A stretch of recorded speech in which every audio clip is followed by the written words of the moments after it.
Dala na lahat to eh.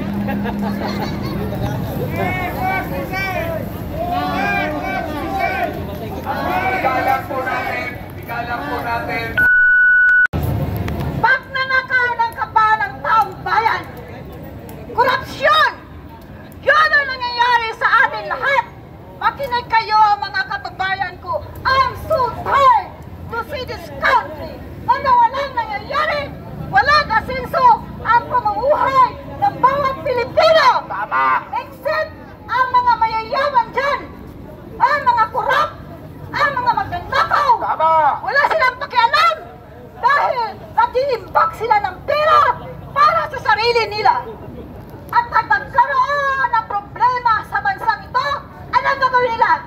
Sisibat dahil nandoon na yung mga bahay nilang luxurious, mga sasakyan nila na binibili nila dito sa Pilipinas, at ang mga pera na dinadala nila doon sa ibang bansa. So safety na sila. So anong mangyayari sa ating mga dukha, mga mahihirap? Anong mangyayari sa atin? Sa bansang ito, kung manahimik lang tayo at hindi magsasalita, walang mangyayari sa atin. At at the end of the day, wala tayong mapupuntahan. Kawawa tayong mga Pilipino sa hirap ng buhay. Nakita ko ngayon, kumpara kay Digong, hindi ganito kahirap ang buhay.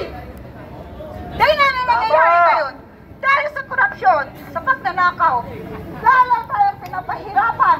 Walang awa ang Marcos na to. I'm not going to call you president because you're so lazy and weak leader and bagag. You don't know anything. Wala kang nalalaman sa nangyayari sa Pilipinas ngayon. Sa paligid, wala kang alam. Kundi, ang alam mo lang, magpirma, and have you even read it? Kaya ano nangyayari? Natutuwa ang mga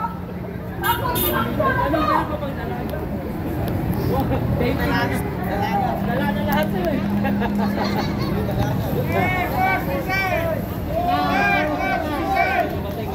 Igalang po natin. Igalang po natin. Igalang po natin. Igalang natin. Igalang po. Igalang natin ang kanilang pananaw at kanilang paninisigan. Ganyan sila sa kabila, mga kabayan. Ganyan sila sa... Awitan na lang natin sila. Kay sarap mabuhay sa sariling bayan. Kung walang alipin at may kaalayan, ang bayan sinisiin, bukas ay babangon din. Ang sila'y pupulang sa timyas ng paglaya. Ibon na may layang lumipad, kulungin mo at umiiyak. Bayan pa kayang sandal nila, ang timag na sa mga kaalpas. Pilipinas kong pinumutya, ugat ng luha at lalita. Aking Amerika, makita kang pagtala. Mabuhay ang Pilipinas! Mabuhay! Mabuhay tayo lahat! Magigising din po ang bayan ito. Malaman po ang kasaysayan na ang mga nagnanakaw, ang nag-aabuso sa poder at kapangyarihan ay Flower power. Thank you. God bless. yan ang ating patutunguhan. Mga pulis, sir. Kaya tayo po, rumilispeto doon na hindi pa sumasama sa Marcos resign, okay lang po yun. Sapagkat patungo tayo doon. Sabi nga natin, paisa-isa, pakpanakpan, susulong ang pagbabago.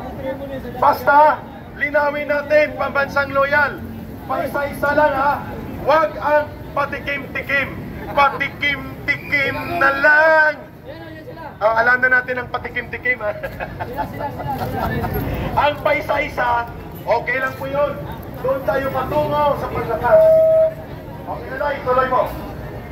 Ituloy ni Nanay ang kanyang speech o ang pahayag bilang isang ordinaryong kababaihang Pilipino. So, ituloy ko na ang aking saloobin.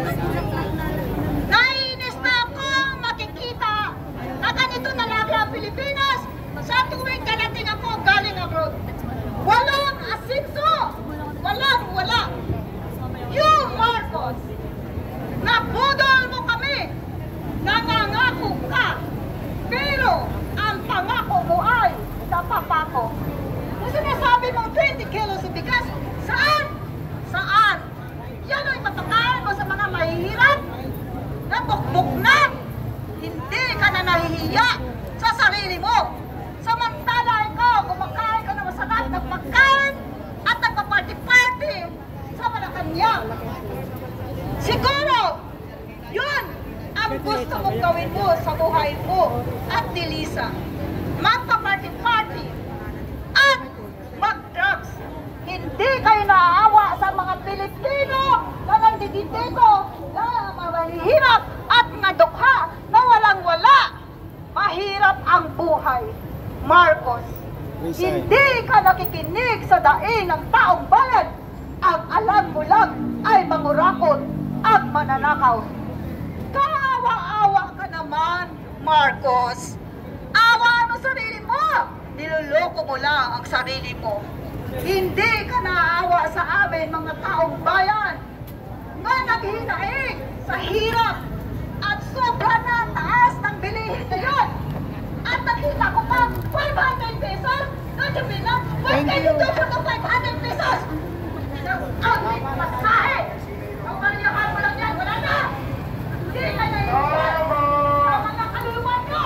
Bakit? Wala na mga kaluluwa eh! Takot! May kayo sa sarili ng mga multo! Multuhin sana kayo dyan! Nasa Malacanang! Magwisit kayo! Wala na kayo ginawa! Magwisit daw! Lukuhin mga Pilipino! Mga manluloko at manlalakaw! Mga hinayupa! Manlalakaw! Sabihin mo, wala kang alam? Wow! Wala kang alam! Kasi bangag ka eh! Tingnan mo kung interviewin ka! Ha? Makamot-kamot ulo ka! Kasi bangag ka! Wala ka sa tipinuan! Sa pag-iisip! Yan! Yan sa sobrang pagka-drugs mo! Tama si Duterte! We have a weak leader and a drug addict. Hindi mo kami masisisi kung magagalit kami sa iyo dahil ikaw mismo ang gumagawa ng problema. Ang bansa na ito, binigyan ka ng 3 years to manage and to handle it. But what did you do? Nothing! Pumasa kami sa 3 years mo. Pero man lang asenso. Pero wala. Lalo nyo kami pinahirap.